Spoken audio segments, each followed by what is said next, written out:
Hello, WordNerds, and happy Sunday, and happy International Women's Day. And happy Erin's birthday. And happy Erin's birthday. Erin's birthday. She is alive out there in the world celebrating her birthday. And we all wish her a very, very happy birthday. And we will celebrate tonight in honor of her birthday, and also in honor of the fact that we have crossed 1,000 subscribers on this channel, which is crazy. And now we're at like 1,111. Oh, 21, see? In the last week since God. we hit 11:11. I mean, it messes up our theme, but we appreciate it anyway. We're going to go with it. So tonight we're going to just be having one giant party. We will take any questions that you have about writing, about WordNerds, about life stuff in the comments below, or if you tweet us at YAWordNerds on Twitter, we'll be watching there too. Basically, we don't have a super solid game plan tonight, but we're going to be answering like quiz questions. There are going to be things given away, and hilarity will likely ensue, as will probably tangents. So good at those. Yeah, I'm not really sure where we want to start. Let's go with one of Kaylin's questions. Alrighty. These are just some questions that we're going to ask each other to get some cool answers. You can get to know us. Alright, let's see. Alright, let's start with, if money was no object, what would you do all day? Books. Sleep. Yeah. Sleep is very high on my Right. list right now. Right, yeah. Yeah. Puppies. Yeah, I get Find it. and buy puppies, all the puppies. All the doggies. Mine's a very, like, in the moment answer. We just bought the game, like, called Rayman Legends on the Xbox, and that's literally all I want to do right now. It's play that stupid game, and I haven't really gotten into a game in a very long time, and it's amazing. There are some games that I got my sister the Harry Potter Wii games, like the Lego ones, for Christmas, and we started playing it, and we just made it through Chamber of Secrets. And then she had to go back to school, and I'm like, I want to keep playing. I would probably spend a lot of time at theme parks. I would just vacation all the time yeah. if money wasn't an object. Oh, and I would eat so well. I would go to Costco and buy up all that crap. I'm eating so well, I was going to Costco. Like, I would go to fancy restaurants, I'd get a lot of Costco. I'd get like the industrial-sized thing of hummus. Hummus. Yeah. That is an interesting industrial-sized food. I thought you were going to say like popcorn, because Oh, that I'd be into. we buy Like it. the giant chocolate bars at Costco. They have giant chocolate bars in Costco? I'd I buy could it dine all. everything. I'd live in a house for giants and feel really tiny. No, but all the dogs would help me keep fit. So, A good balance. yeah, you know. Oh, we already have some questions. First of all, What? Nat's here, and he says, yay, tangents. Yay, tangents. But we have a question from Writer Girl that says, have any of you guys done the Myers-Briggs personality test? Yes. Yes. I love it. I don't remember my answer, though. I'm an INFJ. Me too! I don't know what is that. I'm so Well, lost. first time was ENFJ. Myers-Briggs, for people who don't know, it's an MBTI. It's basically a personality test where you answer like 100 questions. There are so many questions, and it tries to figure out whether you're, what is it? Extrovert or Extroverted, introverted. introverted. So I got introverted. Shock. What's the other one? Feeling or Intuitive or... The N is intuitive, but I can't remember what yeah. I'm Hold on, I'm gonna gonna- take that down and try to Feeling. find my answer. No, perceiving. Perceiving is one of them. Perceiving against feeling is the F and the P. I'm looking up what it stands for to get specific. Okay, so, great, that doesn't answer the question. Oh, wait, extroverted or introverted, sensing or intuition, thinking or feeling, judging or perceiving. So I was introverted, intuitive, feeling, and then judging. Crazy thing? I have never heard or taken this test before, so that's going to be on my to-do list tonight. You gotta do it. Yeah, before we moved to San Diego, I was an ENFJ. And since all the San Diego crap, I've become an INFJ. Yes. Fact. See, I keep switching every time I take it. It's like a thin line between INFJ and INTJ. So it I depends. have a very thin E in my line. Well, I just answered. You spend Outgoing. most of your time actively socializing with a group of people, attending parties, etc. No. No. So where? Karen, I've got a link at the thing if you want it. Oh, okay. Okay, that's where I was. Okay, I didn't know if that was the right thing or not. I don't think there's a set one. Okay. I So always I look those clicked on the things. actual website and it didn't take me anywhere. I always Okay, look that's a those lot of things that, questions. like, I'm gonna wait to take that test. I like the things that like match up the different letters to like different Harry Potter characters. Or Yeah, Lord or of the Rings any characters or fictional something. characters, I get really, really Yes. excited about. Especially on like Tumblr does it a lot, and I Yeah. always reblog anything that's an INFJ, and it's always like you get Lupin, and I'm like, yes, yes. I get a little too into it, and I'm like, this is me. Look, it says I'm Khaleesi. All right, if you insist, I'll be Khaleesi. No I problem. see that. So it like matches your personality types with characters. Is that what you mean? Yeah, it's Tumblr, basically like- But yeah, it will say in history, like, here are some famous people who were your same thing. Or it'll say Okay. your, basically what your personality is and what major traits you have. There was one I read that said the Myers-Briggs New Year's resolution suggestions for each different one. So, like, for INFJ it says, self-improvement is great, but remember to look at your progress every now and then and think, damn, I'm really happy with my life right now. So there are things like that, but yeah, I really glom onto the ones that are like matching with fictional characters, like Liz Lemon. All right, I'll take it. Or Elsa. I'm like, okay, I can be Elsa. I don't have the hair for it, but sure. Question 37. You often prefer to read a book than go to a party? Yes. Yeah, I would say so. Are you taking it right now, Kelly? Yeah, Okay. I've done it before. I just don't remember at all what my answer was. Yeah, I love it. I'm obsessed with that, and I also get like really excited. Tumblr has this thing now where they always reblog things about horoscopes. And before I was never super into horoscopes, but now that Tumblr's doing it, I'm like, yes, this is me. Absolutely, you got me. I'm a Virgo through and through. You nailed me, Tumblr. So this question where it's like, do you feel involved when watching TV soaps? Can like that include like Park and Recreation? Because I Yeah. feel very involved Just when I watch that TV. show. Just TV. Definitely. Yes. Okay, let's see. Kayla are learning about ourselves right now. Yeah, I know. It's like, huh. See, All right, let's see. I just found stereotypical Myers-Briggs in fiction. So remember I said mine too were between an INTJ or an INFJ? The INTJ stereotypical character in fiction, the quiet person who sits in the corner and glares, probably doesn't know how to smile or flirt, might kill people. What? An INFJ, which, Megan, you said you were too, right? Yeah. I am. But I have a very thin line between I and E because I'm outgoing. So that's Emma, But it Megan, tires me. sometimes. INFJ, the nervous, overly tidy, dependable person. Alternatively, the quiet, wise person. Alternatively, the one that yells a lot. Oh, yeah, that's me. Sorry, I yelled it. Or you said you were also sometimes ENFJ. Yeah. That's very what I was sweet for the rest people. of my life. Everybody likes them, and they like everybody. Very determined. Knows how to get what they want. The last part, I don't like people, though. Except for internet people.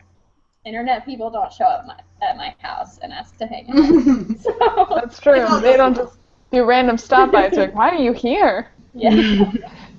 I didn't invite you.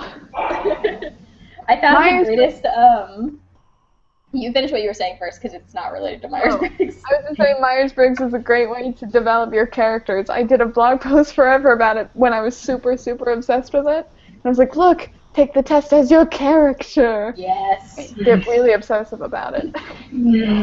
INTJ. INTJ! Me too sometimes. And I am not on the line between I and E. Yeah, I wasn't either. I was very strongly an I. You know the signs things? You were talking about like the astrological signs? Mhm. I found this one this week. It was like what the signs can expect from 2015. It was like Aries, happiness, Taurus, strength, all of laughter, and then it gets to Scorpio, and it's like death and destruction of all your dear, the swallowing of the sun by an ancient hungry god, and a sky as black as your soul, Scorpio. Yeah. There's no escape from the abyss. And then it's down like Sagittarius, adventure. Okay, so what's everyone's astrological sign and Chinese New Year sign? Oh, I'm I the don't know monkey. my Chinese New Year. I'm the I'm monkey the Chinese lamb. New Year. Oh, the Dragon, lamb. guys. I am the dragon. Oh, Oh, come my on. husband. That's not fair. Twins. And then I'm a Virgo. Megan, how old did you say he was? 27? He's turning 27 this year, I think. Or maybe he's 27 turning 28. When's his I don't birthday? know. No. If we're good, yeah, we're It's turning 27. 88. Yeah, me too.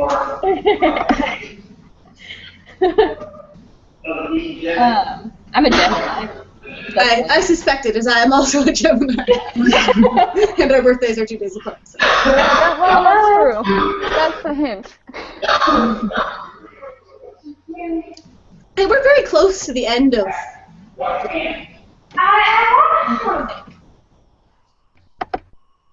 No, I think you're near the beginning of Gemini. Because I Really? know my birthday's Maybe. near the end of April, and I'm like Taurus? right past the border of Aries and Taurus. Like I'm barely a Taurus by like 2 days. Then you guys are end of May. Is somebody arguing in the background somewhere? Yes. I'm a warned I should have trouble getting a quiet spot. I turned it down just a little bit so that we can still hear your voice, but the background noise is a little less loud. It says she's just muted now, though. She She muted did us. that. She may have did that herself, though. And I muted myself. I would not silence her. We have I a know question better. from Nat in the comments. An executive producer calls telling you that he'd like to turn your most popular book into a big budget film. However, the studio wants the protagonist to be of the opposite gender. What do you do? No. I fight them because females should, like, just let them be the lead. Yeah. That's why I wrote them as the lead. Otherwise, I'd write a male as the lead. Mm-hmm. Unless it was a male and they're like, what if we did gender bent? I'd be like, maybe. Yeah, I feel like mortality becomes just any other zombie thing if you put a guy in the lead. Yeah, and, well, Madly Deeply would be different with a male lead. Unless they want Tom Hiddleston to play my lead, then I would consider it. Depends on who it is. Kaylin, you still plugging away? Yes, I only have a few more left. Answer carefully. This will dictate all your life choices from It will. You'll get obsessed with it. It'll be a real Okay. So now that I have the thing in front of me, what were the three of you? INFJ or INTJ. They're INFJ, and Megan's possibly ENFJ. Because They all sound like the same thing the to way me. I figure it out is I am very outgoing, Mm-hmm. but being around people exhausts me.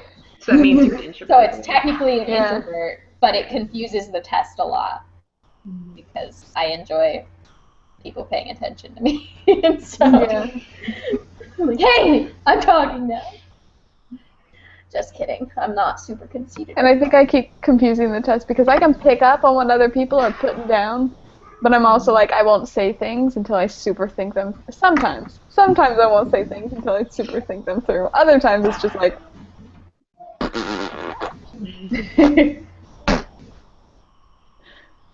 I'm curious what Erin is. Yeah. Erin, Erin! doing fun things. Stop doing fun things and come take this personality test for us. We need to know. Need to know. I can't remember. You, Kelly and Megan both said that you were Gemini, right? And Emma said she was Taurus. Kaylin, what were you? Stories, Taurus. What was what? What is your zodiac sign? Cancer. Cancer, okay.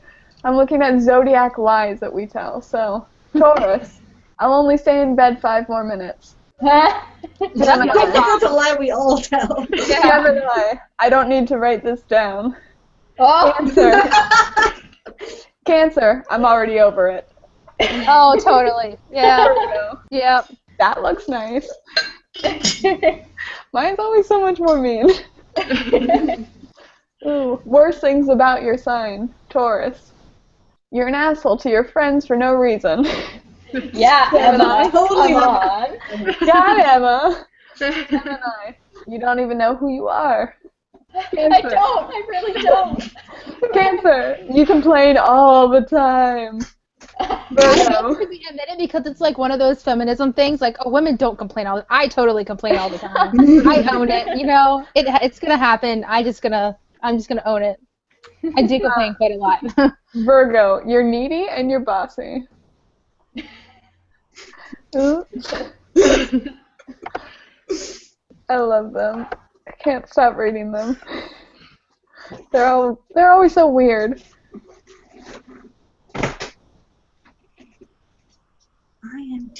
Now I'm looking at my personality type and learning more about myself. Do we have any other questions from anywhere? I'll check. Otherwise, I'm jumping into this quiz. Writer girl said she was an INFJ, but she switched to an INFP. What's up? P is perceiving instead of judging. Also, each letter means a Judgment. specific thing. Yeah. Okay. So, like, For perceiving and judging, the thing that I heard to help you compare it is like, say you are a coach of like a little league soccer team, and you guys are called to go on like to the championships, but you can only take half of your team. Do you only take the top players of your team? Like you make the judgment call, or do you like perceive their personal needs or whatever, and you bring like the Oh, I kids want who to win. We're taking the best. Yeah, exactly. Why am I going to take a losing team? They're just a little yeah, weird. That's not how the world works, They're kid. always like flip sides of the coin. Kind of. Yeah. How is the whole team going to feel when you get your butts kicked because you picked Exactly. Yeah. Think of the bigger picture. I'm not doing them any favors by babying. I'm sorry, I'm not a terrible person. I embrace it. But my husband is an ENFP. He's all over like bring the kids who need the friendship, and so Oh. Well, how nice for him. yeah, I'll laugh as we kick He's his a butt. nice person. You'll balance him. And one Yeah. of them, I think it's the one that involves intuition. I think is like, do you like look at the forest or the trees? Like, are you a big picture or a detail person? I can't remember which one it is. I think it's the second one. It'd be interesting to do like a whole chat on this and like shaping your characters around it and like Yeah, let's do what it. I famous say we do it. Yeah, Because I'm into it. I'm all over that. all right. I think intuition is the forest. Like you see the big picture. Yeah, Mhm. it is. I just finished a test. I am an ISFJ. ISFJ, Yes. Sensing. the dark horse. I don't feel like I'm judgy though. Like I'm only 1% judging, So you 1% sensing. Crazy. Introvert 67% and feeling 50%. Oh, so you're right on the border. No, not right on the border, JK. 1% is right on the border. Yeah. I can do math. We became writers for a reason. Yeah. Oh wait, so they all have like different. I'm just looking at an INTJ page. Well, and it's mine- called the architect. Yep. Yeah. I'm the architect of my design. Now, where do you go to look up the result thingy, to like what it means or whatnot? They're all over the place. So Yeah, you- okay. Google. You were ESFJ, right? ISFJ. you're the defender. She will. Yeah. Very dedicated and warm protectors, always ready to defend their loved ones. That's why she's a good mom. True that. Yep, that's me in a nutshell. Like all the like emotions when I'm like, is there a bigger answer than yes? Whereas the rest of us are all like, we're taking the protective. risks. Okay, you and the stereotypical Myers-Briggs fiction, ISFJ. The good one. The group mom, usually. Very loyal and cautious. Might be overprotective. The Molly Weasley. You're Molly Weasley. I'll take that. Dream. Totally take that. I keep forgetting what I am and then having to backtrack on my I know. computer. I'm not changing off of that website. I'm leaving I it know, right I there. know what you are, Section Kelly. You're clear. INTJ. Okay. So here's Myers-Briggs by superpower. So, INTJ, immortality. Oh. ISFJ, visions of the past. What? Megan was Looking at one of the sometimes, Harry Potter ones that like gives you correlating Harry sometimes I'm Draco Malfoy. ENFJ. Ooh, this one says Empathetic Everything else powers, is Neville Longbottom. Wait, what did Or- you say? empathetic powers, or INFJ, visions of the future. We should talk about this in our actual chat about this. Yeah, this is very interesting. Because I want to do a whole chat about this now, so we might as well. Yeah. Okay. Next week. Next week's Yeah, video. next Let's do week. it next week. And then we can find out what All the Erin people is we once and compared for all. to. We'll have to Cool. email her ahead of time. Be like, hey, you have to take this personality quiz and save your results. Very important. Hey, more than half of you were all like, I know what I am. Yeah. I'd never heard of it before. I had to take it for my psych class in high school.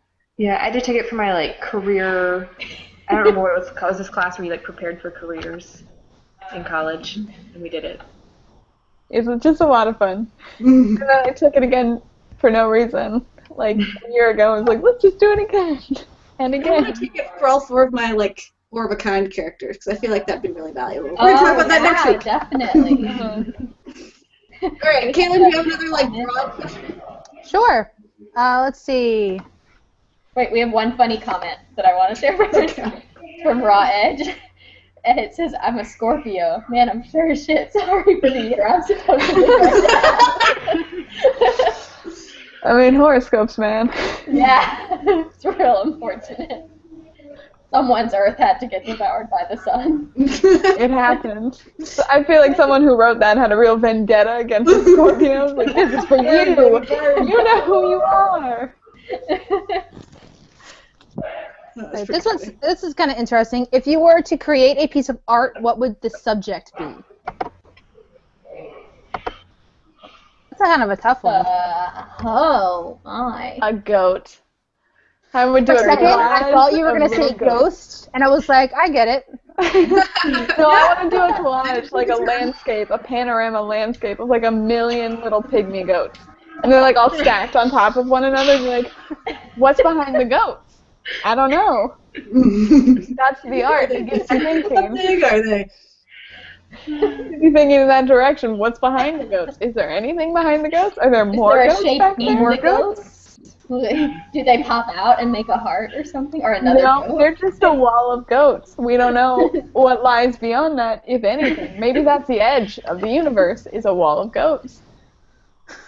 The real, Probably. It sounds it's like a a real Douglas thinker. Adams kind of edge of the universe thing. It's a real thinker for the the museums. People would stand in front of it for hours trying to puzzle out the meaning of all these pygmy goats. And I wouldn't draw them. I would have a collage, so they'd just be cut out pictures. A lot of them. I'm gonna do this. Priorities, Erica. That'd be my filming background. Collage of goats. I don't know. I think I definitely wanted to expand my art journal and just have a whole journal dedicated to books.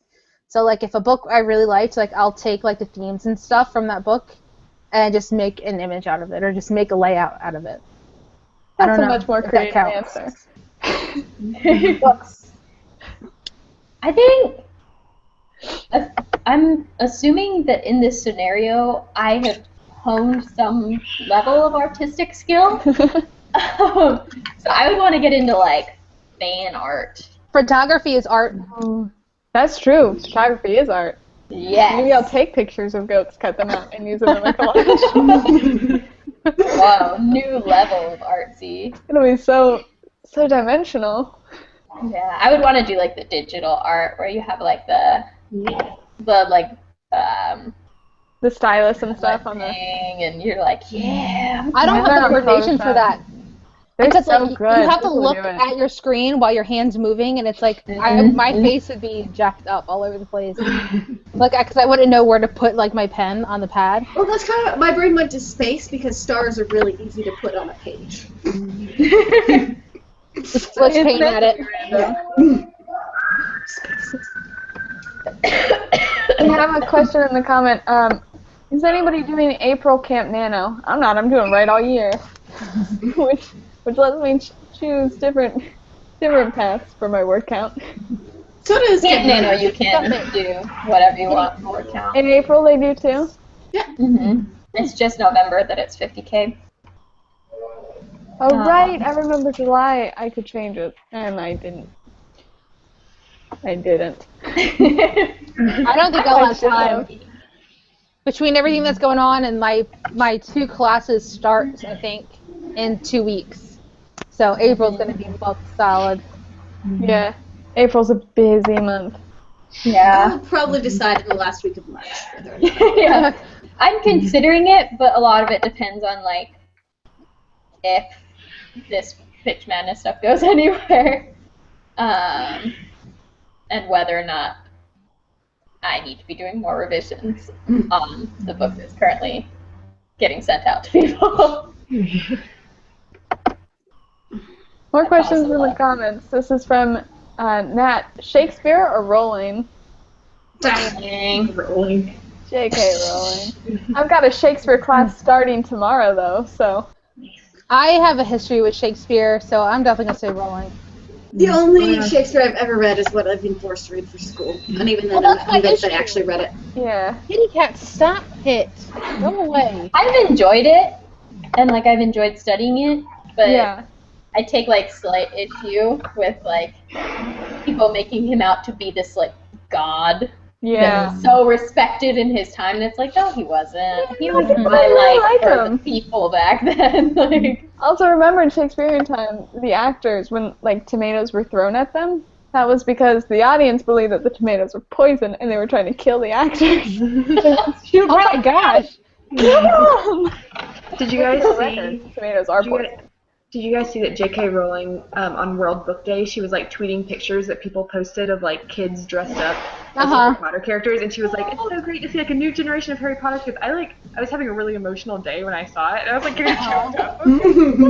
Children love Harry Potter. I'll always have a place in my heart for Rowling. I mean, like, I like Shakespeare. My favorite Shakespeare play is Othello. And I read that last really I like Much Ado About Nothing. I didn't like any of it I'm sorry, take it back.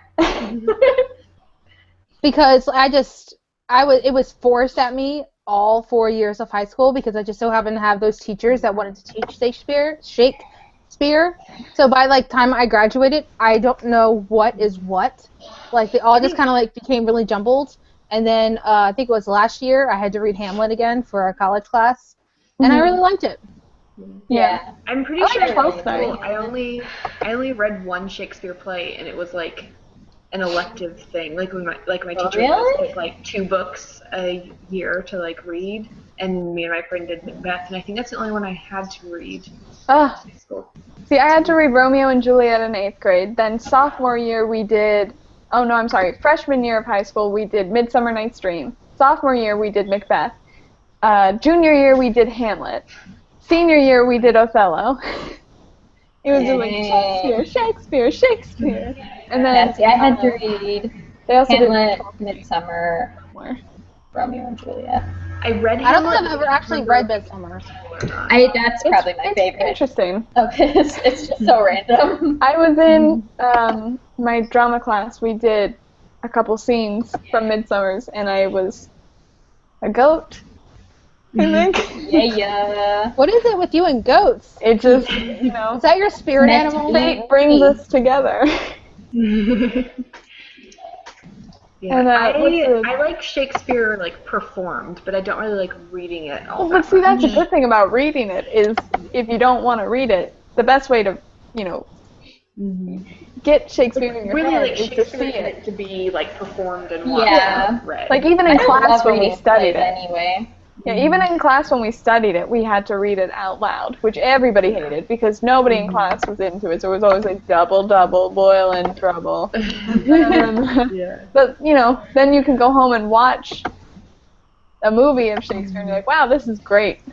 It's so much Yeah, fun. you can watch like the Leonardo DiCaprio Romeo and Juliet. Oh god. Or I the Researching David Tennant, though. Hamlet. Yes. One I want. That's a good one. Apparently, the Leonardo DiCaprio Romeo and Juliet, it follows the most closely with like Yeah. Yeah, it the does. intonation in the script. It does. It's actually intended. It's great. I mean, like, it's set obviously not in the time that Shakespeare was set, but the Leonardo DiCaprio version, I just watched it a couple weeks ago, and it does. It It's on follows like Netflix, the though. script really, really closely, and it gets what the message is across, like the way it's supposed to be delivered, and it's funny. Like, it's supposed to be It's really funny. funny. And also, what's the Amanda Bynes movie? She's the Man is based Yes. on Twelfth Night, so you kind of get what's going on. Yeah, I basically Sort of. saw Twelfth Night. Yeah, pretty much. And it's a hilarious movie. Channing Tatum is in that also, isn't he? Yes. Wasn't he the Yeah. other dude who's like, am I in love with this male roommate of mine who's not really a man, but I don't know that? I love that movie.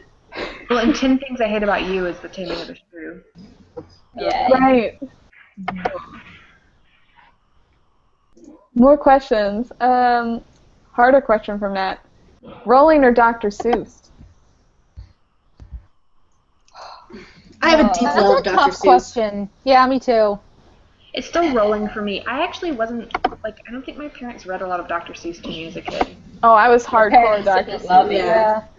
And Yeah, like, I like, still I know love your Dr. parents, they Seuss love quotes more than like way more quotable than Rowling. Mhm. Yeah, and like now, like my kid's old enough to understand Dr. Seuss books, so like I'm excited to read them to her. So it's like I'm regaining that love for Dr. Seuss again. Yeah, like I think I enjoy Harry Potter books more, but I like the Dr. Seuss Well, I stuff is also like harder that to do. Dr. as a Seuss writer. had Yeah, so that many is to me- political ties.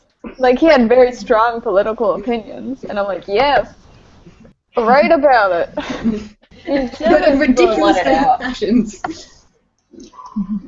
Like to me, Dr. Seuss is a classic. Like Harry Potter will always be my favorite. I don't consider Harry Potter a classic yet. You know, it hasn't been out that long. But like Dr. Seuss, like growing up with it and getting to read it now again, I consider Harry Potter it's a different. Only It's a because different I kind. grew up with it. So for me, it felt like a classic. But I also grew up with Dr. Seuss. They're like two different kinds of classics. Right, But exactly. Dr. Seuss is a short story children's book classic. And J.K. Rowling, even though technically it was a children's book, and like you can enjoy all It's Dr. more of Seuss a books cultural too, but phenomenon than a classic book. yeah. It's so good. Both of them. And I was For obsessed with Go Dogs Go. Like that was my bedtime story. Hop when on we Pop got- was my all-time favorite. Oh yeah. When we got I to the love Pop on page, Pop. you know, when they're on the dogs are on the Ferris wheel, right? And then Okay. we go around Yeah, again. you've done this a lot. Go Dogs Go, not Dr. Seuss. What? Don't even say that. I wanted to mention this to you so many times. Don't say and that. come up again. No, sure. I don't think- It's by PDEC. Erica's childhood has been ruined. I remember one that, what was it called? I'm pretty sure this isn't Dr. Seuss. It's called There's a Wocket in My Pocket. Yes. And I loved it, but I think it was like the middle page where it was like there was something under the rug. And like that always scared the bejesus out of me. So I would like peel up the corner to see, okay, that's a dark page. And then I would slip my finger under it and just completely flip over that page because I didn't want to look at it. Okay, at least if I ran the zoo is a Dr. Seuss book. I had to check that because that was my number 2.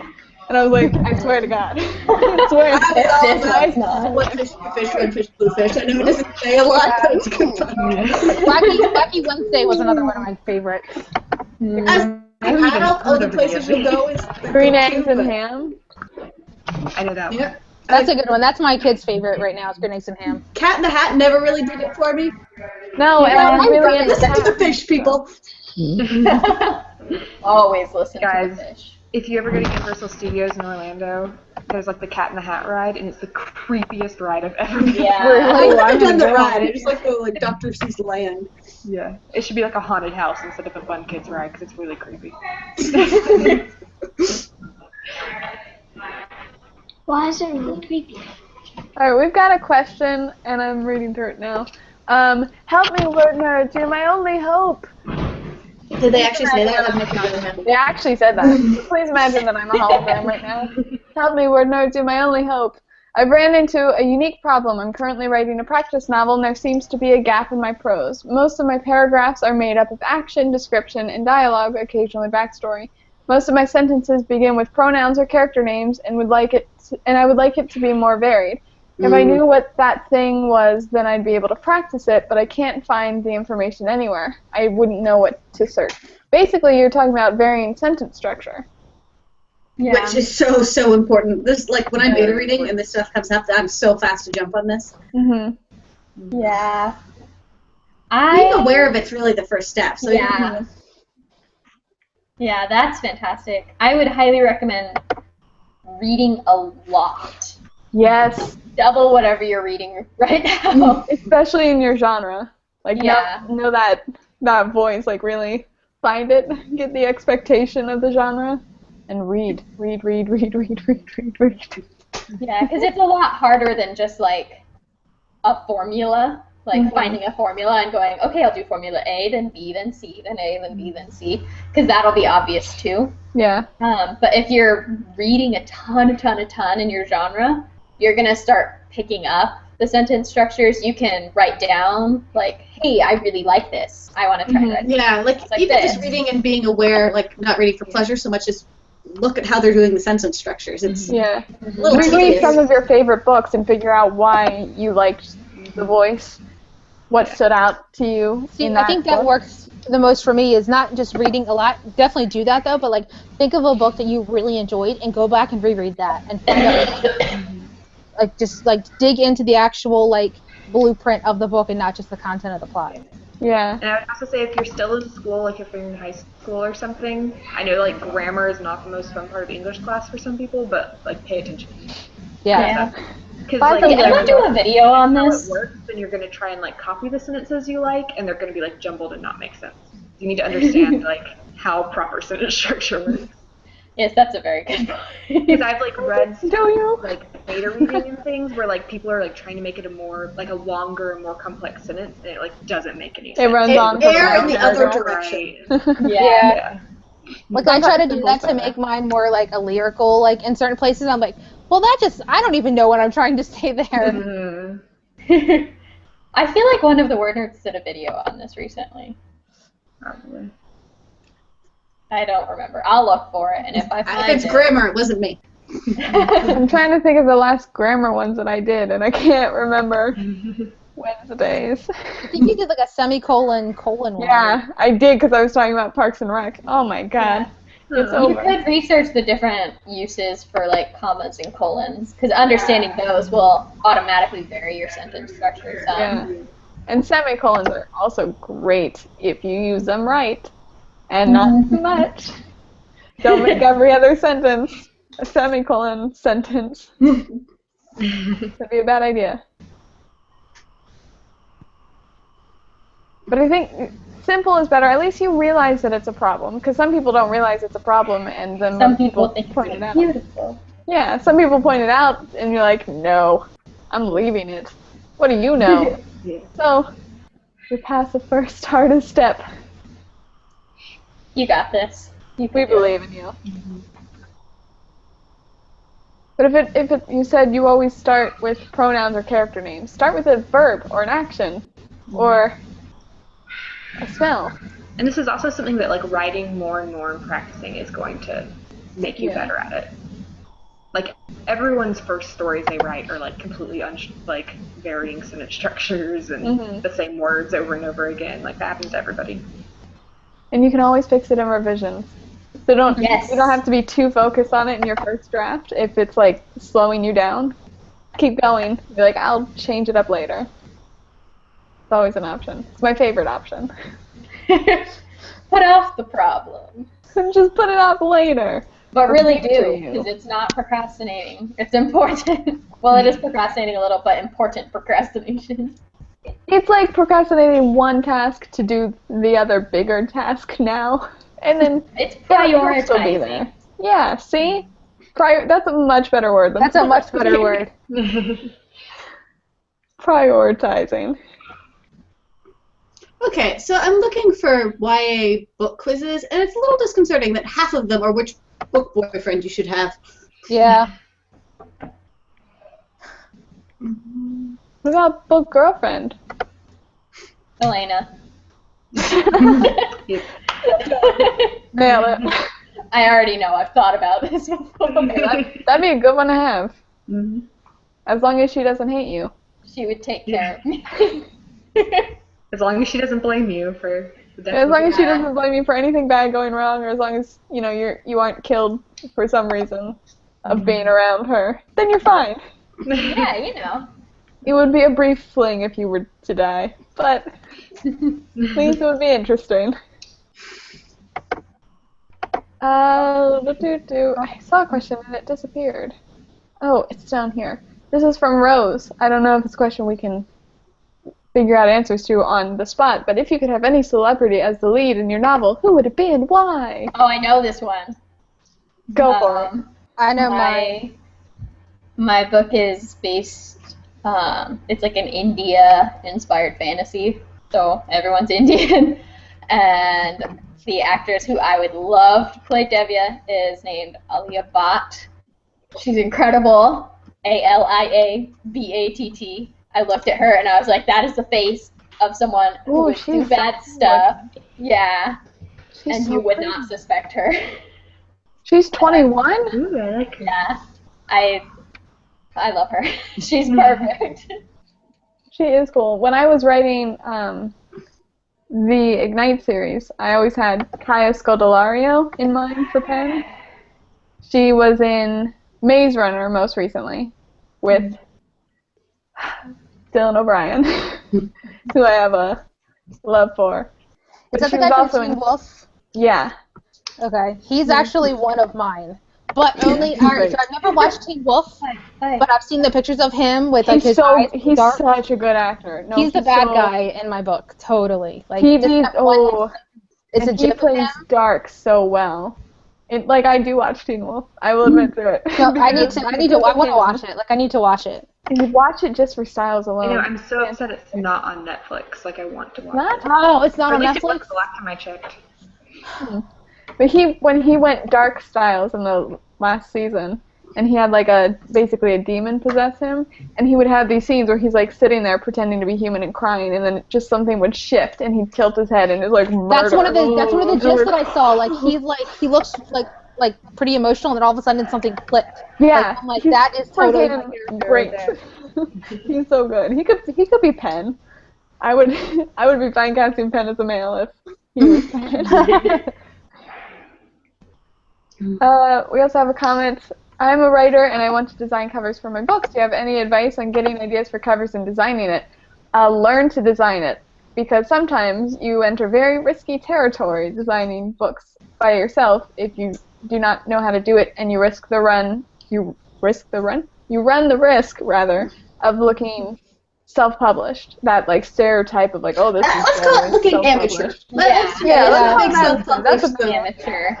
You don't want that. So I would say first, do a lot of learning for that and studying other book covers, and then deciding the direction you want to take it. It really depends on genre and style of what you're gonna. Yeah. how you're gonna design it. Lynda.com, Lynda.com has some really good lessons, and you can get a free week's trial. So if you want to cruise through the class pretty quickly, it's just 4 hours or something, and they give you a lot of basics. Also, Isn't make that the sure you website you use understand for- copyright. Yes, copyright protection. Yeah.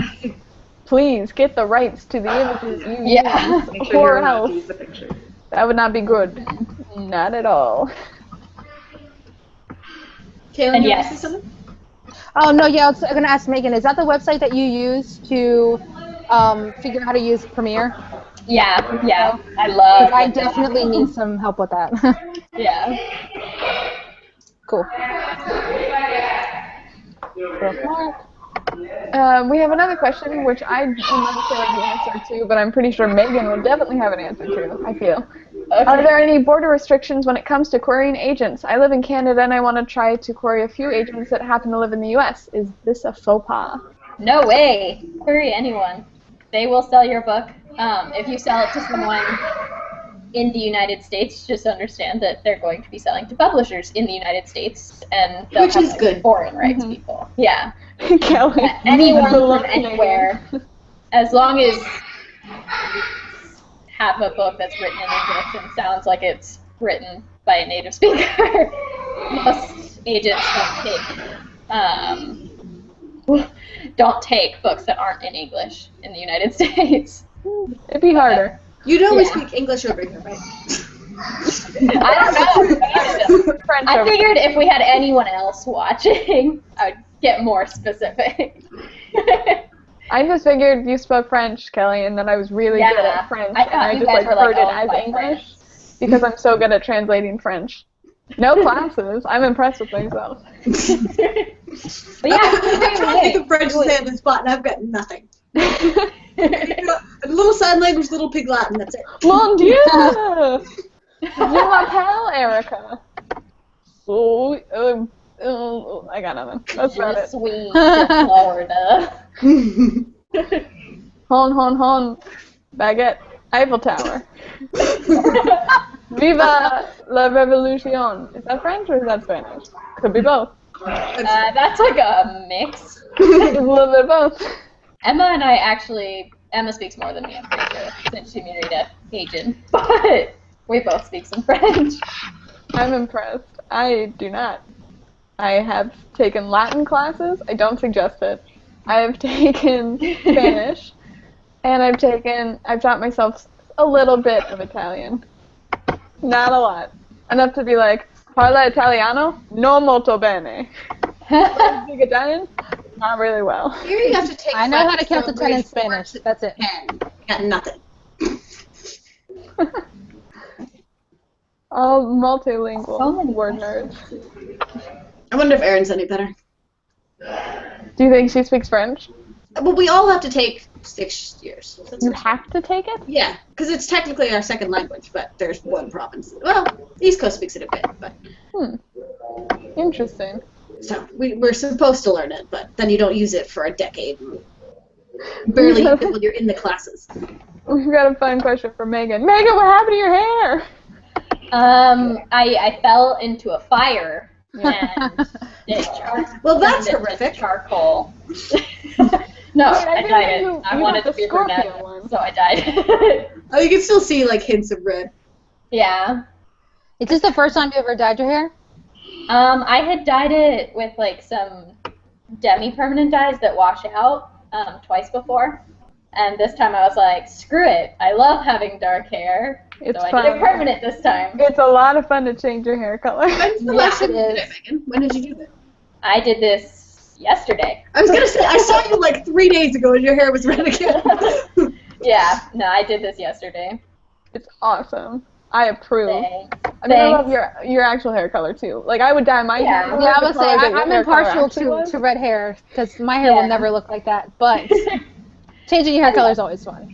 I love it, but I like grew up with everyone like, oh, you have such beautiful hair. Never dye it. You are never allowed to touch your hair. And then Oh, this see, year I that, was like, yeah, that would automatically make me be like, oh, I'm gonna dye it now. Right. That's the first thing I'm gonna do when I turn 18. yeah. Question from Kel. Oh, one more thing. How do you get over the fear of putting your writing out into the world? You You don't. do it a couple times and then suck it up. Because I'm still not used to it. Yeah, and start small. Like start with a Yeah. beta reader rather than Wattpad or. Yeah. I don't think you ever really get used to it. Like even the big names, you're always gonna have that anxiety like, what if no one likes this one? Yeah, like Kelly has read like an entire other one of my books before, and I was sending her this new book, different book. And I was still like, oh my gosh, what if in this one Kelly decides to hate it and say I need to fix everything? And I didn't. Like, I know Kelly wouldn't say it in a mean way if I needed to fix everything. But the fear is always terrible. there. Actually, Kelly's pretty mean with her comments, so I'd be worried. She's known for her sharp tongue and just like she knows how to cut you in half with like a single Yeah. word. You're like, how dare you? Right to my core, Kelly. Get rid of this.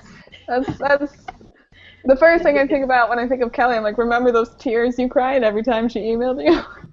And I was like so scared when I found out that Are you kidding? Like, It's so sad now. Because I do always Oh, feel like no. I'm bad about balancing comments. Like, I'm just like, if I'm enjoying it, I'll keep reading it, and then if it's something needs to fix, I'll point that out. And everyone's all like, oh, yeah, you know, 2 good things for every 1 bad thing, and I can't do it. I can't do it. See, I don't really swear do I'm not that good. either because it's like, because then you have to take time out of something you're enjoying to make a comment. So it's like, if there's a space of no comments, it's a very good thing. Like, Yeah. the lack of comments is my good thing. Yeah. Okay, That's how means it's I'm like so always engrossed in been it. for me. Like I'm terrible at balancing it. I have to like go back through and add things that I liked, and that's how it's been for like most of my beta readers. So then I got Erica's notes on my short story, and Erica's very good at balancing it. I get was very like, oh, excited. I feel so good about myself right now. I comment on anything I'm feeling while I'm reading. I'm like, yes, I love it, or oh my god, what's happening? Callie will do the same when I'll get notes from her, and sometimes it'll be a couple pages with nothing. I'm like, wait, and then she'll have a comment, be like, still here. All right, then it's good. It'll be that like, just so you know, I haven't skipped over this part, still reading. Those are good comments to get. What do you think? Like, I know if I have a shock or like if I go to something that really stands out, like I'll comment on that. Yeah. Well, I don't do no good comments. It's just. Oh Yeah. definitely not. No, all of Kelly's are just mean. Don't believe her. Just frowny faces. They're gonna vote me out of Canada any day now. It's just a lot of just like, why? Why did you write this? Explain. How dare you? As far, I'm obviously kidding. As Kelly's far an as incredible getting writer. over the fear of putting your writing into the world, being confident in what you write with other people's comments, like knowing that you're putting out the best thing you can, goes a long way into lessening it. Like, you're never going to have no fear, especially if you're writing a series. You're like, is this book going to be as good as the previous one, or like this conclusion? Are people going to be mad at the ending I wrote for all of these characters that has been building up after however many books? You're always going to have that fear, and there's always, every time reviews come in, your heart's going to do that, like, but like, it gets, you know, if you like your book and you're confident in it, then you just like deal, If you know that you did because the it's best exciting. you could possibly do, then it's going to be a lot easier to get criticism than it is Yeah. if it's like someone criticizes something that you knew you should have fixed and you didn't. Yeah, Yeah. and also know that everybody gets criticism, so it's not. Yeah, It's like, not have you just ever you. bought It's a not just book your book. that only has good reviews? I wouldn't trust a book that only has good reviews. Yeah. Like, there are actually statistics that show people are more likely to buy a book with high and low reviews. So, don't let a low review kill you. Don't let it affect you. Just know that, like, take what you can from it. There might be helpful things that are relevant. And then move on.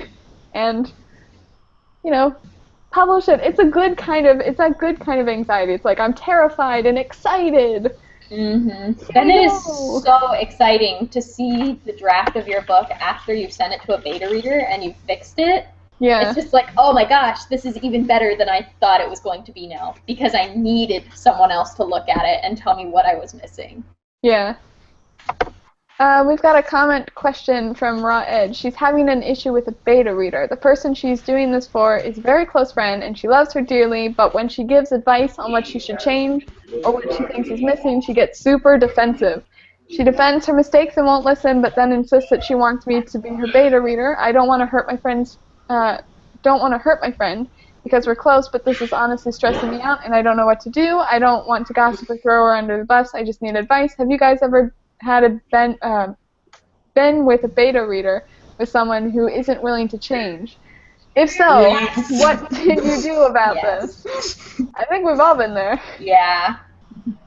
I think it's important. Like, I've been there, but it was more in the lines of the other person was like, okay, well, maybe we're not a good fit, and then we just stopped beta for each other. Like, it was more of like a trial kind of thing. Yeah, But like I to tend be to start with one chapter and. Yeah.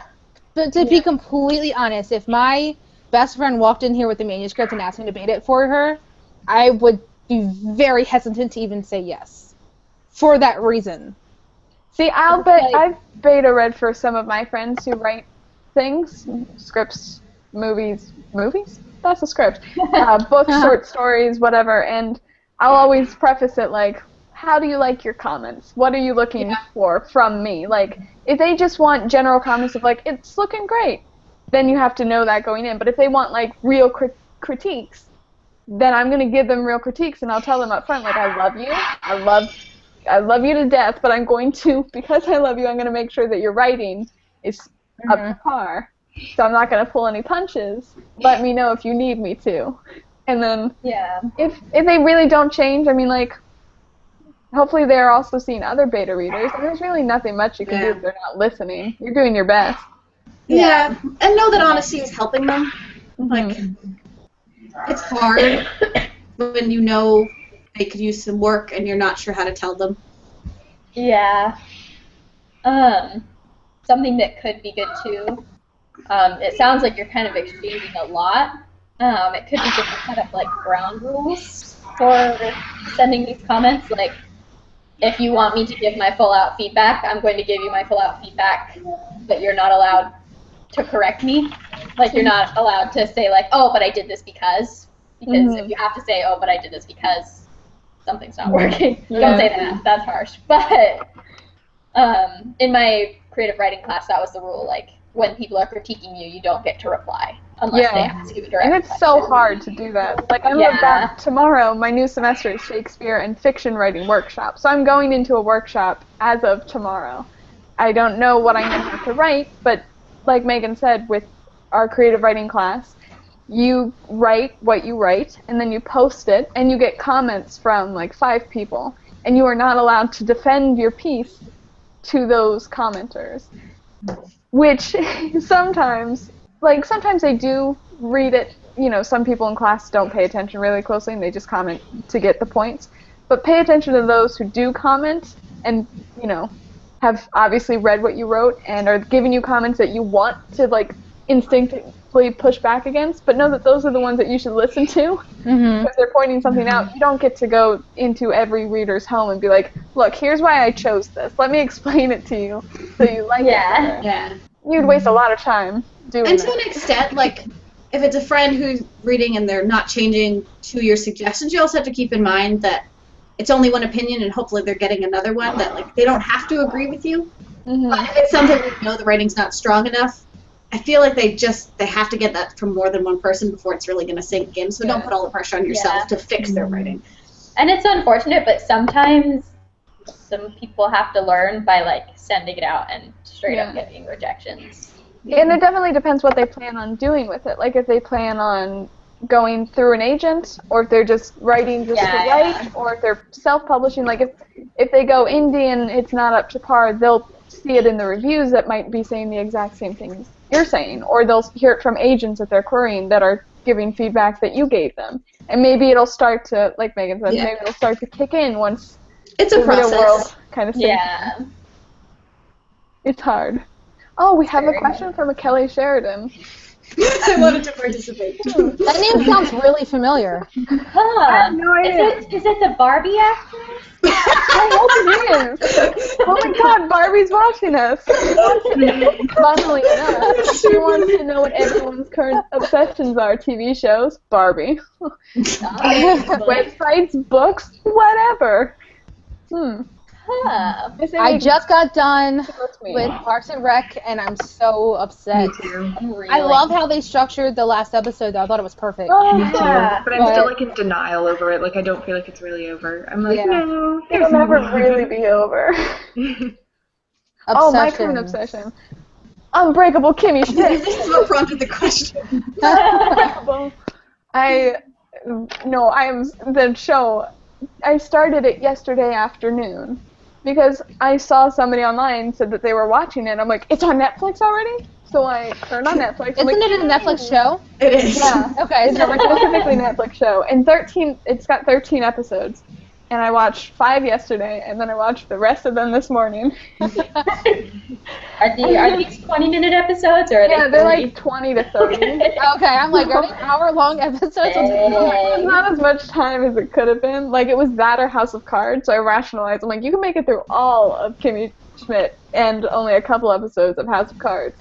So, logic says, go the shorter route, finish an entire season of Kimmy Schmidt first, and it's great. I recommend it. It's cheesy in a good way, and it's fun, and it's so bright and hopeful, and she's unbreakable, and I'm unbreakable too. I like it.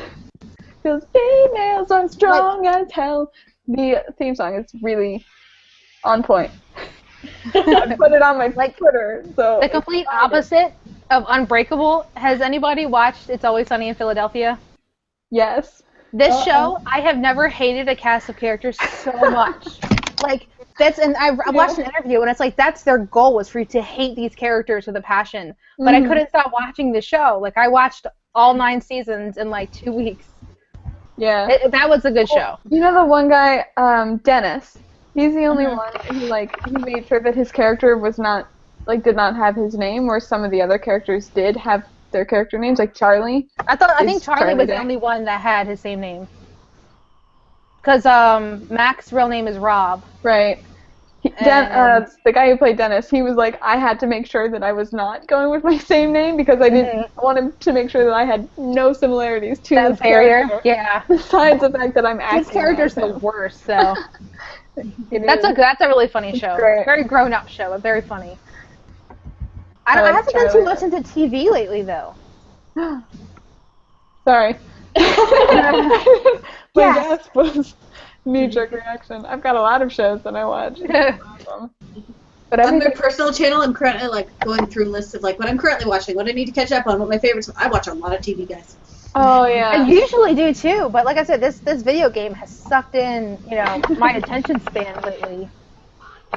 That's an obsession. That'll happen. Okay, are you guys ready for my secret obsession? Yeah, I'm ready. So my sister and I started watching this show because we thought it would be a joke. Yes, please. And now I'm addicted to it, and it's Pretty Little Liars, and I'm desperate to find out who A is. And we're supposed to find out in 3 weeks. Wait, are you the other up to day if date you were on still it? watching that show. I was like, I wonder if Megan still watches it. Oh, I still watch it. I have a theory that one of the 4 main girls is actually A. You've been a faithful watcher since season 1. Yeah, I watched the first episode when it premiered. See, my sister and I started watching that, and then I was like, I can't anymore because everyone's like, they're A, and they're like, no, they're not. They're A. Everyone is They're A, not. And I'm like, and which makes me think that it has to be one of the 4 girls. yeah. Didn't they I'm trying to think of the books because I when I worked at Indigo, I'd read the back of all the books and follow. Oh, I know now who this it is in the person's books. I can tell you who it is in the books. You want to know? It's not the same as the TV show, right? No. The TV Spoiler show. alert! Spoiler alert for Pretty Little Liars, if anybody cares. Spoiler alert. Spoiler mustache. It's Allison, the girl who's supposed to be dead. Oh, okay. Killed her twin or something. Yeah, and the And twin was the there's a something twin. or something. And it's like, But there's no twin in the TV Yeah. show. And so it's someone else, and I think it's one of them. And I used to call it my guilty pleasure TV show, but screw that. No, Don't who feel cares about guilty guilty about what pleasure? you I feel like. guilty about nothing. Yeah. I watch it every week, the night that it comes out. I'm like that with Supernatural. That will forever be an obsession for me. And it's on Wednesdays again now, so that fits my schedule a little bit easier. So now it's Winchester Wednesdays. Yeah. See, Thursdays for me until 2 weeks ago. Thursdays I had booked because I watched Grey's Anatomy, and then I went right into Blacklist, which was on NBC, and then I went back to ABC for How to Get Away with Murder, which if you haven't watched that, what are you doing? Why are you watching us? Well, watch us, but then afterward, go watch How to Get Away with Murder. That's so good, and Kelly and I have emailed each other about it, theorizing about how it would unfold. Got pretty close. I'm trying to think of what other shows. 'Cause Erica and I have a few. Bob's Burgers, Unbreakable, Kimmy Schmidt. Elementary, I really like. I just started watching Lost Girl on Netflix. I want to get caught up on that again. I watched a couple seasons. Yeah, I've heard a couple Canadian people TV mention show. it. It's great. She's like a succubus, and it's She's a bisexual succubus. yeah, it's fantastic. She's like, oh, I'm so pretty, and I'm gonna kill everybody. I'm like, do it. Also, another really good Canadian sci-fi show, Orphan Black. I'm all about it. Rewatching I that. want to watch that so You should. bad. I've seen Do it, season do it, 1, do but I it, do really it. like Yes. Yeah, it's It's great. every day I'm telling Matt to watch it because I need someone to talk about it. Hannibal. I don't know when Hannibal comes back, but I'm really into Hannibal. That's a graphic show, but it's So so like the shows pretty. you watch, it kind of makes me scared to ever meet you in person. You should. It's a lot of murder shows. A nicer show I watch that's less murdery is Sirens. It's this USA show which I saw commercials for, but it looked really not great. It's basically about like a bunch of EMTs working like in an ambulance, and it's called Sirens, and they just go and I think that's on save Netflix, people. right? I think it is. Yeah, Pretty sure that's it how just I came on watched Netflix. it. And it's great. There's this one character in it. Her name is Voodoo. That's not her real name. That's her nickname. I can't remember her real name. But she's an asexual character. And I'm like, oh my god. And they write her so well. And I'm like, I haven't seen an asexual character on TV done well, and not like as like a bit, you know. Isn't Sherlock asexual in the BBC version? They say he's supposed to be, but that one lady that like, yeah, the woman. although it's still like it's romantic. Irene. Yeah, that's true. The one I push on everybody that is my obsession. Again, I want to call it a guilty pleasure, but it's not. Is Rain, which is like historical fiction of Mary Queen of Scots on the CW. I just really like that. I like every time and time again, the main character is all like relationship or my duties. My duties. Like I have a country to run. Yeah, I need to finish. Duties. Sorry, getting past duties. Broadchurch. Has anybody seen Broadchurch? Mm-mm. British version. The American. Is that with Dave Tennant? Yeah. Yeah, I saw the commercials for it. That looks really good. Yeah, I I watched watch commercials for that. I watched season 1, and season 2 just started, and I have the first episode on my DVR waiting to be watched. But I like that. It's like a Is low-key Rory in show, that? though. I feel like I saw him in a screenshot. Doctor Who. Yeah. Okay. David Tennant. No, but No, the other guy, Rory. Rory. Yes, he is. He's a priest. He's great. I kept saying like, no. Not TV show, but I just started Yes Please as the audiobook, Oh, and I'm I love really Yes. excited. Gotta get back to reading that. I'm on the list, and I think on my my local library, I'm on the digital copy list for a hold, and I think I'm like 147th in line. I highly no. recommend the audiobook. It's good for The amazing. audiobook is really good. Okay, she so does reads she it. narrate the audiobook? She does, and she's got like audio. guests. Her mom is on it for a little bit. Oh like, my dad God. and stuff. It's amazing. Oh, another addiction. First Draft Podcast by Sarah Enni. yeah. Mm. I want her to put out one every day. I'm addicted to it. I love it. What does she talk about? Just first drafts?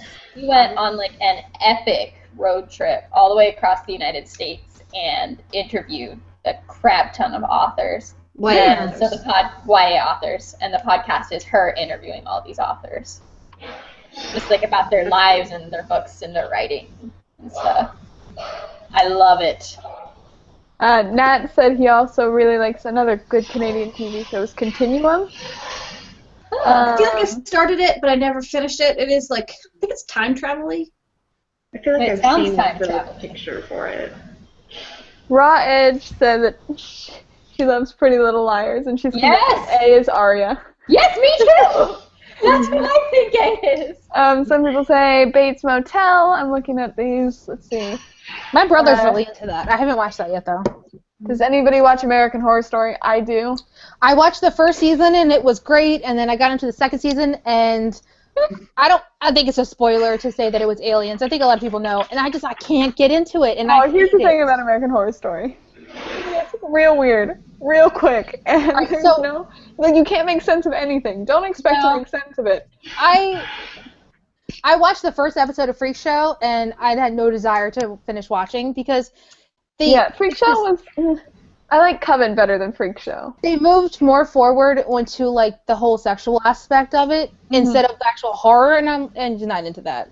They did a little less later on in Freak Show. Okay, really? Yeah, it got like less weird in certain. It got weird in a different way other than sexual. I mean, there was still some weird sexual I'm stuff. looking forward to American Crime Story, which is the same creators, but it's like true crime. So the first season is The People versus O.J. Simpson. Yeah, I saw that.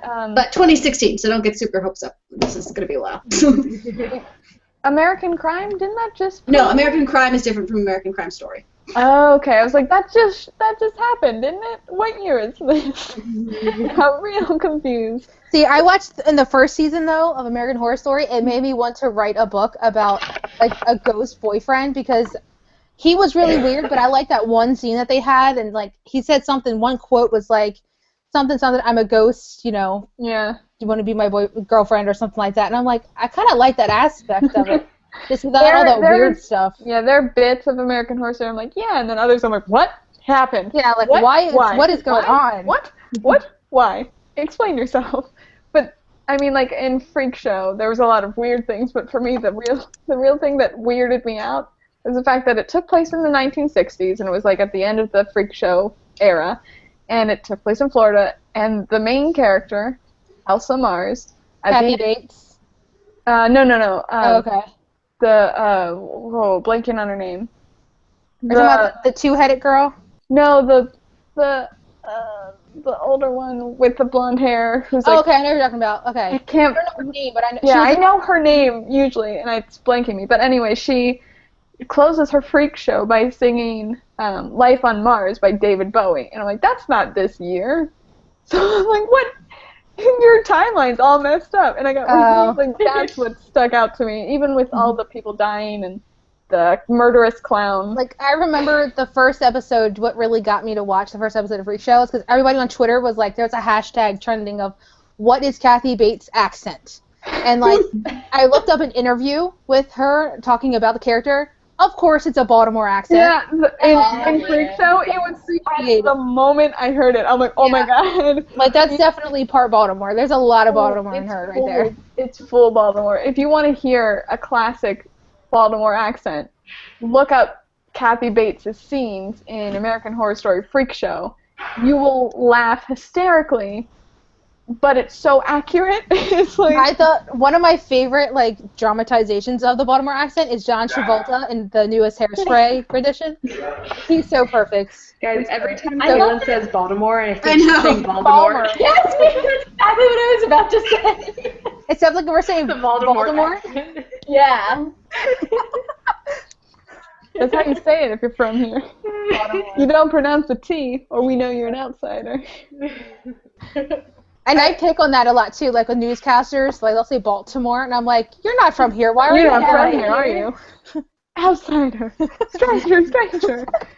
Okay, I saw another question, but now I've lost it. So, Erica, do you happen to have questions? Well, I just have more shows. Drunk History, Nat brought up, which I love Drunk History. It's great if you haven't seen it. It's basically people, like comedians, get really, really drunk and then tell a story from history that's relatively accurate. Not direct quotes, but you learned about history, but they're drunk while they say it, so it is all over the place, and they get actors to act out the scenes that they're talking about while they're drunk, and they match their mouths to the dialogue. It really, if you haven't seen it, there's some episodes online. I like the one they did about Lincoln. They did one on Baltimore, which was great. Just all of them are fantastic. I found the questions. Okay. Sorry, were you done? Yeah, What you were saying? I thought you were, but I wanted to make sure. We've got one from Pim. Shiny new idea question. I've been trying to ignore SNI for a month and a half, and it's still nagging at me. What would you consider the threshold for giving in and working on it? That's tough. Yeah. It depends where you are with your other book. Like, if you're halfway through writing it, it's just, you gotta commit and get it done.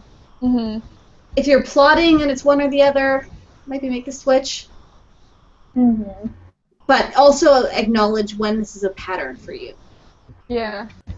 I think... And like, oh, go ahead. like my thing is like when I get that shiny new idea and it won't leave me alone, usually it's scenes that are popping into my head. Mm-hmm. Write them down really fast. Like, don't go into like excruciating detail, but write as much as your brain and your hand will let you write. Yeah. Writing it actually out with a pen helps me a lot when it's drafting and stuff like that, like pre-drafting. But definitely write down aspects of it. Don't just let it sit in your head because you'll forget definitely it. write it down. You'll forget. Like, I forget things immediately once I think of them, and I come up with a lot of ideas while I'm working on other stuff. It is a problem that I have, but if I write it down, it might be like Kaylin said, if it's a little scene, or if it's a quick synopsis of what this idea is, or like an idea that I floated past the WordNerds a couple of weeks ago. I had the title, and I had a basic idea, like 2 or 3 lines of this is what it is, and then I'm gonna wait for it until I can get to it and give it the time it needs, because I have other things I'm writing. So it's depending on what your plans are with what you're writing, I think. Yeah. Depends on giving in or just keep writing. Definitely. And then there was one more. Is that about the series arc? Yeah. That's from Kel. She wants to know if we can explain what a series arc is. She's writing a series and wants to know a little bit more about them. I always explain this with Harry Potter. Yes. So, like, Good example. defeating Voldemort is the series arc. Whereas the individual, like, Quirrell is book 1. And then, like, the Chamber of Secrets is book 2. Beyond the title, but the plot. So, but it's all, like, they're all a piece of the series arc, and they all work towards the series arc. But you also have your complete story arc within book 1, book 2. Yeah. Harry Potter. But there's a little bit of defeating Voldemort, or In all. getting to defeating Voldemort in every book. Yeah. Mm-hmm. So, like, Yeah. the small struggle in each book is always resolved. Mm-hmm. But there's always the bigger struggle. Yeah. Or looking at it in terms Smaller of, like, struggle is involved in every single book of your series. Yeah. I hate when it's like the first book in a series and all it does is introduce the series and it doesn't have its own story. Yeah. It really bugs me. Yeah, it needs to be a complete story, and then, like, you also see some series where each story is a complete story within a world, but I like it better when it's a series. I love a good, like, series arc. Me too. And in your series arc, you also want to make sure you have like a really strong character arc, and that your character doesn't stay stagnant through the whole thing. So by book 3, your character needs to be drastically different from the person they were on page 1. Like, he should be able to produce a Patronus, for example. Yeah, exactly. For example. Or like he should be able and like ready to die, basically. In Harry Potter, like he's ready to die for his friends at that point. And that's like the climax of his character development. Yeah. Yeah, and, like, that's also gonna, like, how big your series is gonna shape your character arc quite a bit. Like, because Harry Potter is 7, he has room in book 5 to be like, everything is awful. Angst. Oh man. Because you Like, don't I want have- your character to do like all their growth too early in the series, or like wait until the very end for it. It needs to happen like at a good pace. Mm-hmm. Yeah. The Throne of Glass series is an excellent example of this. Of everything. Of It's just character arcs and story of arcs. everything. story Of arcs. writing, Yeah. of character development, of characterization, of world building, of to read that. Like, It's it so blows good. my mind with each book, just like how it gets even better. I'm like, I don't Yeah. understand. Like, it's not gonna get better. I'm like, oh. It Like, I really, does. like, after the first book, I was like, I loved this book, but I feel like, you know, because the, like, story's going to move on, and I won't like it as, because usually it's like you have your first book that has a really cool, like, high-concept thing, Yeah. and then it, like, widens in the next one, and you don't like it as much, but they just keep getting better. Yeah. And, like, when I started reading Heir of Fire, I didn't think I was going to like the other point of views, because I'm like, I want only Selena and then Dorian or Cal, and it was like, other characters are like, get out of here, but then I loved it. I'm like, yes, I'm for it. So good. We have a real Sarah J. Maas problem. Is it a problem? I don't know if it is. Nope. Some people might be like, maybe. Those people, I don't need them in my life. Yeah, we don't need those people. Cut them out. What is everybody reading now? Like, is anybody reading anything? I'm reading Siege and Storm, the second book in the Shadow and Bone series, right? I'm reading, Yeah. I'm reading Shadow Scale, which is the sequel to Seraphina, and it's taken like 3 years for the sequel to come out, and I have the arc right now, so I'm Yay. excited. Are you liking it? I like it so far, and I'm actually like working on reading Megan's manuscript like 5 months after she sent it to me. So I'm a great friend. Oh, that's true. I'm also reading another. What you're reading? Which arc? Shadow Scale is the one she's reading. Yeah, by Rachel Hartman. I'm reading Heir of Fire and A Game of Thrones, so small books. Quick books. Yeah, but I'm also reading Screenplay by Sid Field because I like to have like a nonfiction book on the side, and that's really good. It's given me so many ideas. Has anyone read The Bones season? It's like at the top of my TBR, but I always find something to read over it. But I really want to read it. I'm rereading it now, and I kind of want to push it for a book club because I want to talk about it. Okay. Yeah. And that'll get me to read it. Like, That's I'll have a on- reason to read it now. That's the one by Samantha Shannon. Yeah. Yes. Looking on Goodreads. Because I listened to the audiobook when it came out, and I'm rereading it now because I have the second audiobook, and I'm like, it's a big world building thing, so I'm like, I need to remember what's going on. Added Yeah, to read. Yeah, I was lucky enough for on NetGalley, I got Bleeding Earth by Caitlin Ward. Yes, I'm starting that next. Oh my goodness. How far am I? I'm not that far in. And already I'm like, holy crap, like it's creepy. So creepy. I'm so excited. So creepy so far.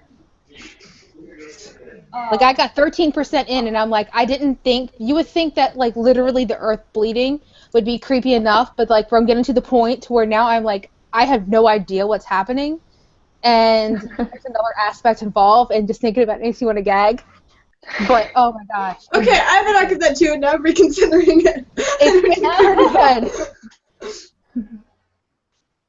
What genre is it, or what age group is it? Is it young adult? It's young adult, yeah. It's like an apocalyptic horror. Yeah. The earth like And literally it starts bleeding. like what I really like in it is like it starts like right in the action. Like there's no like backstory. There's not a lot of like follow up. It's like 2 pages in and the earth is bleeding and everybody's freaking out, and then it just escalates from there. Ooh.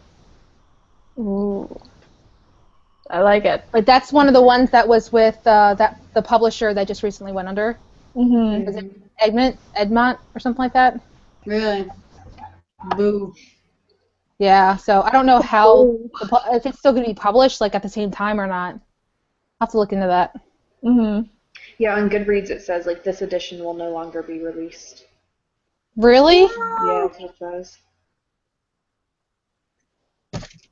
Well, that has to change because this book is BA. I didn't want to say ASS, so I just said BA. We've got a slightly off-topic question from books, but Bring it. favorite 80s movies? Breakfast Club! Breakfast Club is high up there. Yeah. I'm looking at what was actually released in the 80s. Yeah. Labyrinth. Ghostbusters is good.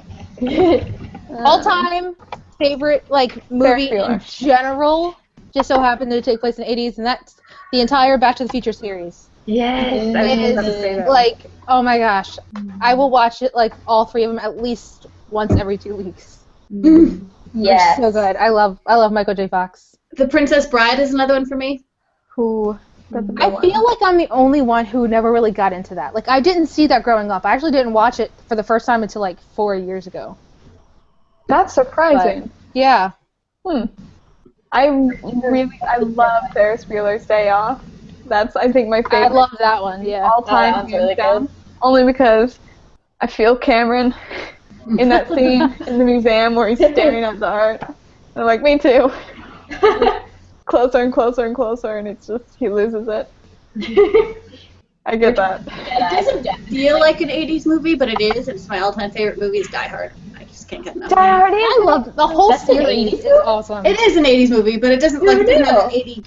Yeah, no, I guess it's late 80s, isn't It's it? 88. It's Yeah, okay. We're getting toward that 90s feel. That's You know what what's a it great is. movie? Labyrinth. Ah, yes! I have that on my curated. David. It's Also, on my Indiana Netflix Jones is queue, 80s. but I've never seen Labyrinth. Me neither.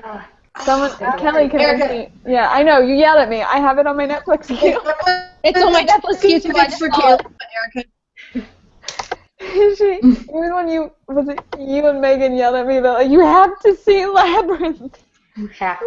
It's important. That was like the movie of my childhood. Mm-hmm. Oh, See, And the I don't movie, know why, like, because I don't know if David this Bowie was is so the 80s or not, but Neverending Story was my childhood. We watched that a lot. Goonies, E.T. Yes, Goonies. Star Oh my Wars, of God, course. Goonies. Goonies is one of those movies that whenever it's on TV, I have to watch it. Like, if I'm flipping through the guide and I see it, I'm like, crap.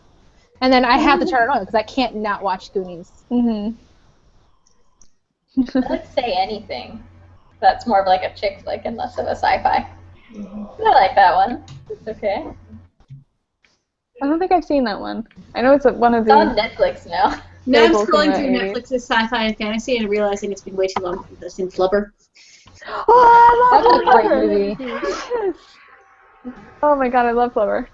Hold on, taking a breath. That was my childhood. Flubber. I was so into it because I'm like, I want little pieces to put on the bottom of my shoe. So I can jump that high, and I want them to do the dance with the bloop bloop bloop bloop bloop bloop. All right, important childhood question. Favorite Disney movie of all time? Oh, All no. time? Beauty and the Beast. Are we talking like classics, or are we talking more current Disney? You're allowed to answer with more than one. Hercules. Yeah. Hunchback of Notre Dame. Hercules is one for me. I like really Alice loved in Wonderland. Esmeralda. Mulan. Pocahontas. Mulan. I'm just Beauty gonna and the say Beast You're and just Lion naming King all were the always my classics, Erica. Hunchback is my favorite today because Yeah, I think the music is beautiful. when I was little, I was obsessed with Esmeralda, like full on in love. She had a goat. First of all, I wanted to say that. Her Today's Disney chat animal is was a brought to you goat. by goats. But I had like a nightgown that was her Yeah. dress. I feel like we've determined this before that I had the same one. Yeah, right? Go everywhere in it, roller skate Yeah. in my Barbie roller skates in my Esmeralda outfit. It's a real cool child in the 90s. I think People my were favorite lucky to know me. classics is The Little Mermaid is always my favorite, and The Lion King. The Lion King's my all-time King's favorite, I amazing. think. All right, what about favorite Pixar then? The Incredibles. Oh. Toy Stories. Incredibles so much. All the Toy Stories. Oh, I think I'm only saying that now because my kid's obsessed with them, so I watch them like legit 8 times a month. favorite pick? Okay, I don't know how I can pick here. What is Wreck-It Ralph? I don't think that's It's Pixar. Pixar. Though. Is it? That's Okay, Pixar, well, yeah. That's Yeah, up there too because that's a really great movie. I like Monsters Inc. and Monsters Yeah. University Monsters Inc. was is so shockingly funny. Yeah. I really liked it. Like Incredibles and Nemo for me, I think.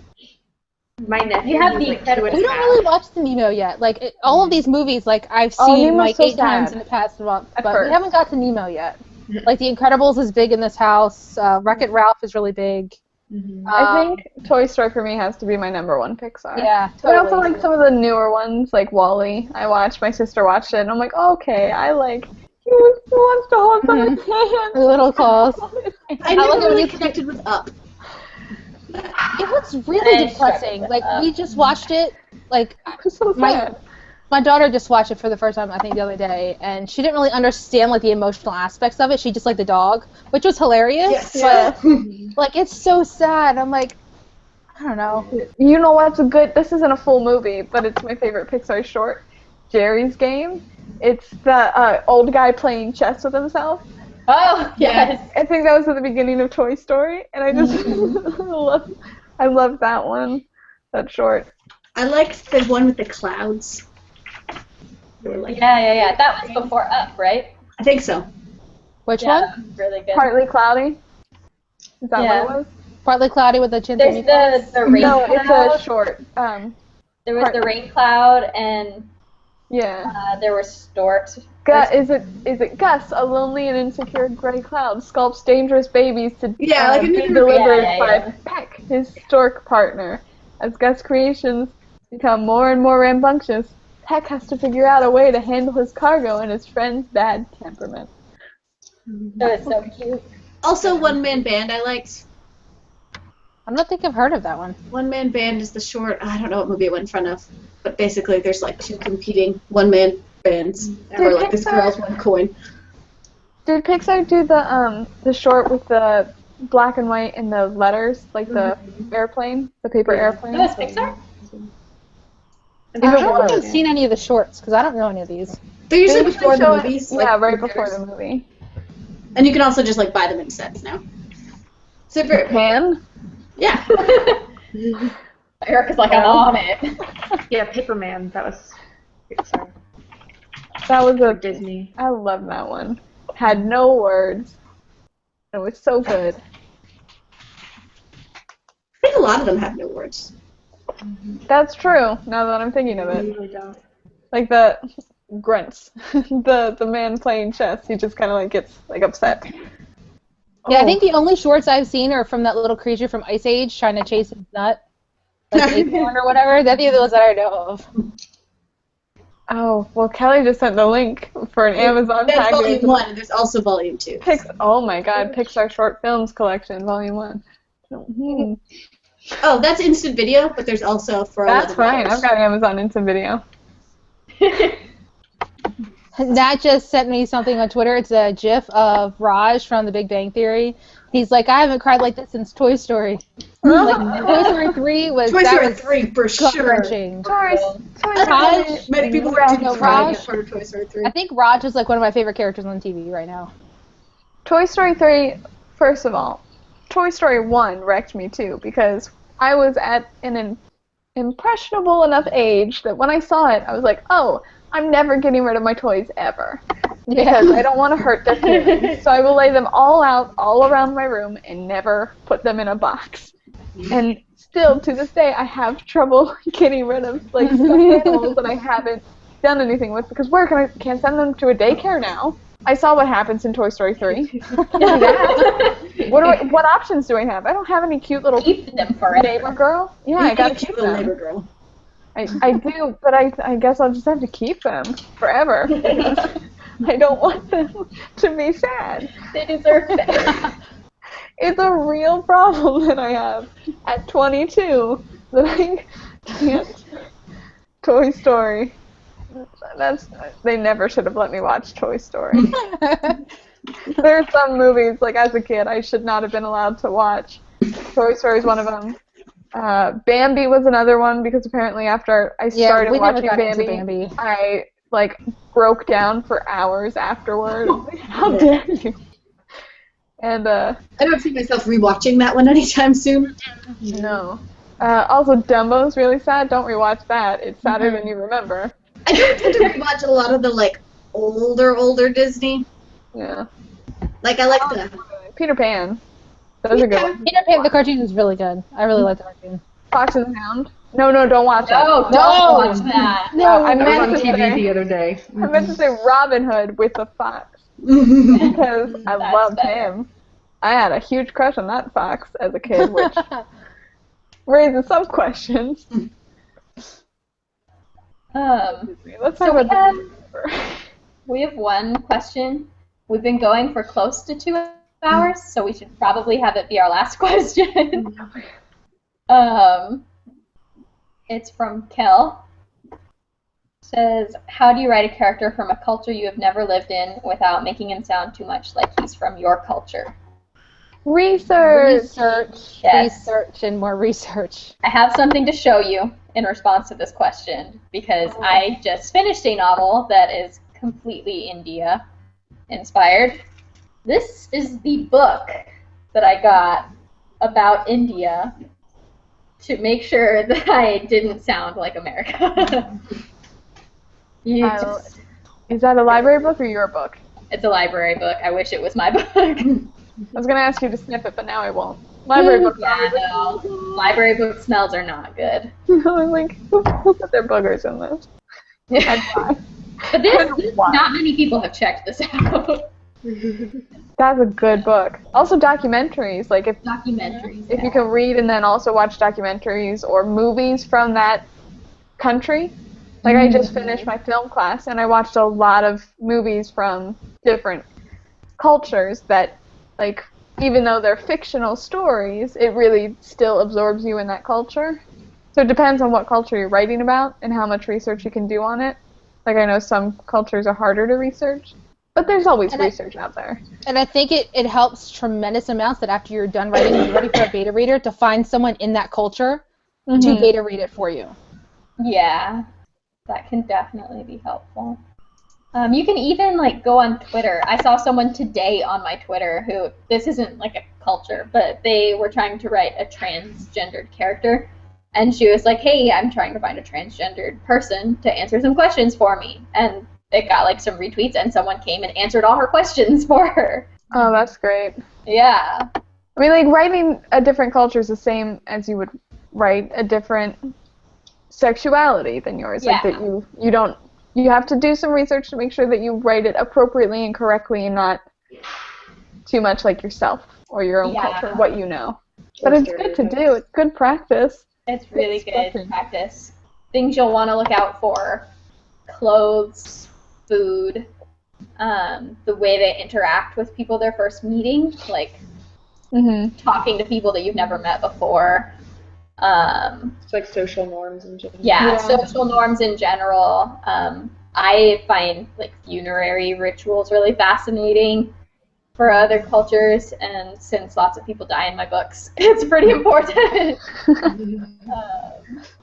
Yeah, just even like crazy stuff that you wouldn't think of normally. Just go there. And you definitely like reading that or watching films from those areas or documentaries. You'll get some of those social customs. Like in the United States, it might be totally normal on first meeting to like give someone a hug, where in a different culture it might be like, you are crossing so many lines right now. It's personal space. Someone I just met gives me a hug. Well, I'm coming for you, Kelly. So if Or like I'm sorry, we are all established enough that if we meet, I'm hugging. yeah.